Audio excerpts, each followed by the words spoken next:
picture is about the transistor. There are 3 transistors here in this collection of small electronic parts. The original point contact type, the junction type, and the phototransistor. And here is a more complex type of transistor. This is called the junction tetrode. These tiny transistors are destined to play a big part in our electronic age. They will make possible smaller, more compact electronic devices that will need less maintenance and have a longer life. But to grasp fully the importance of these new members of the electronic family, let's recall the wonders made possible by the high vacuum tube, the common radio tube. The roots of the electronic age reach back into the early years of our century. In 1907, Dr. Lee DeForest discovered that a grid of fine wire placed between a filament and a metal plate in a vacuum tube could control the flow of electrons between the filament and plate, and the tube could be made to amplify as well as detect electrical waves. He called this amplifying tube an audion. Weak signals applied to the input or grid of the audion caused similar and much stronger signals to flow from the plate or output. A few years later, 2 scientists, Dr. Arnold of Bell Telephone Laboratories and Dr. Langmuir of General Electric, working independently, found that by pumping out the audion tube to create a very high vacuum, they obtained greater fidelity and stability. Here is one of the first high vacuum tubes that started us on the way to the wonders of our electronic age.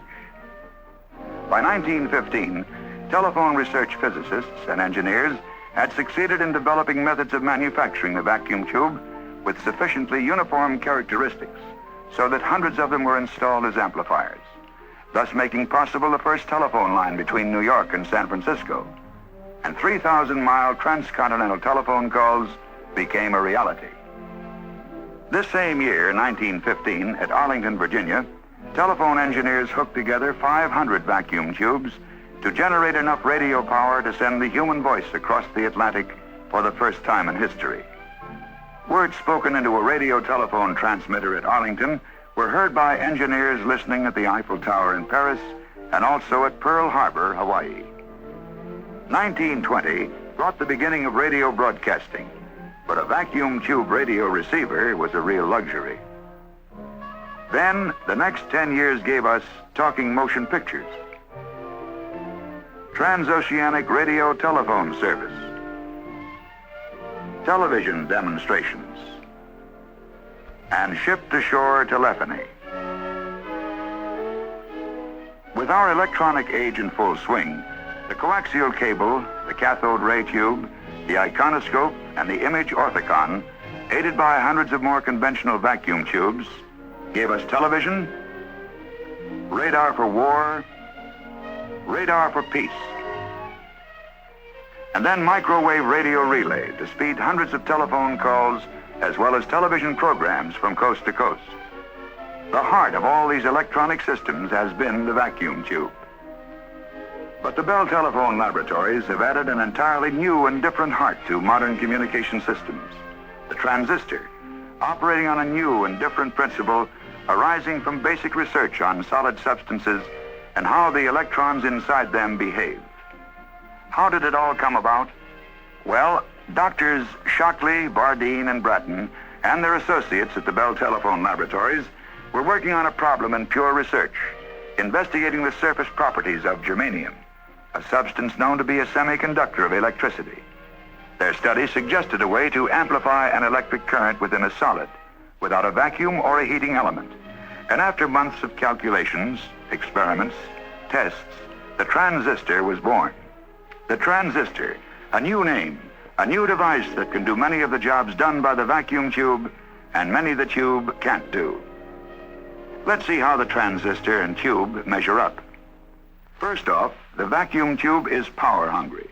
While a tube like this generally demands a watt or more of electricity, a millionth of a watt is enough for the transistor.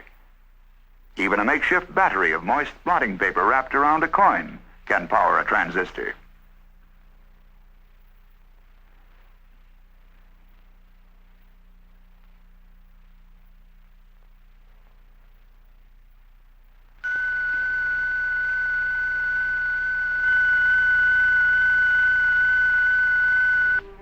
The vacuum tube gets pretty hot, sometimes a little too hot. That's why in complex devices, the tubes must be spaced far enough apart for proper ventilation. Since transistors remain cool, they can be crowded together in a small space. In size, reliability, and ruggedness too, the tiny transistor has many advantages. And research goes on to make it still more useful.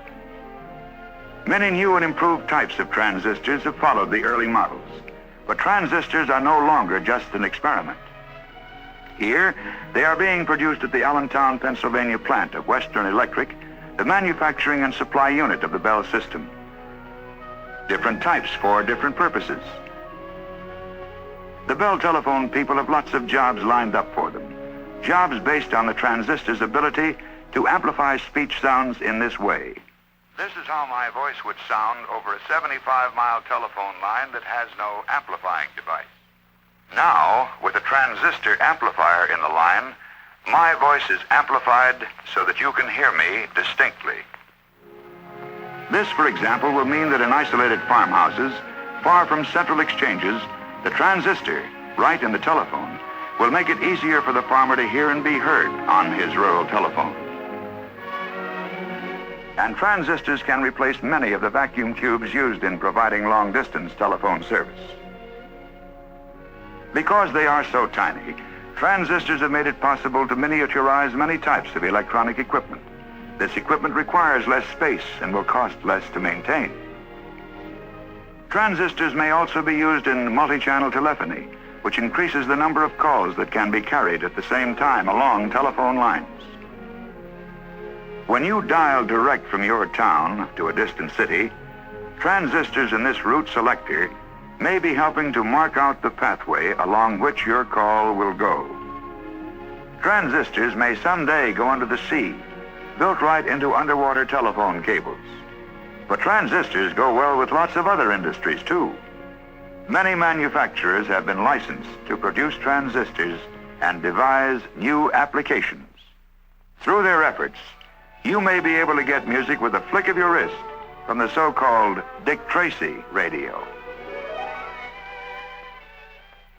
And with a portable television set, you may be able to enjoy video entertainment anywhere you go. For the military, the transistor opens up fantastic possibilities, most of them in too early a stage of development to be talked about. Transistors will take their place in the complex calculating machines that have often been called electronic brains, because they enable man to save days, months, even years in solving mathematical problems. Of course, we cannot build a calculating machine as flexible as the human brain. But even a man-made computer designed to do hundreds of brain-like calculating jobs might need an Empire State Building to house it and a Niagara Falls to power and cool it if vacuum tubes were used in its construction. Substituting transistors for tubes, such a versatile machine could fit into a good-sized room, and power and cooling needs would be relatively low. With the transistor, man has gone far toward matching some of the capacity of the human brain.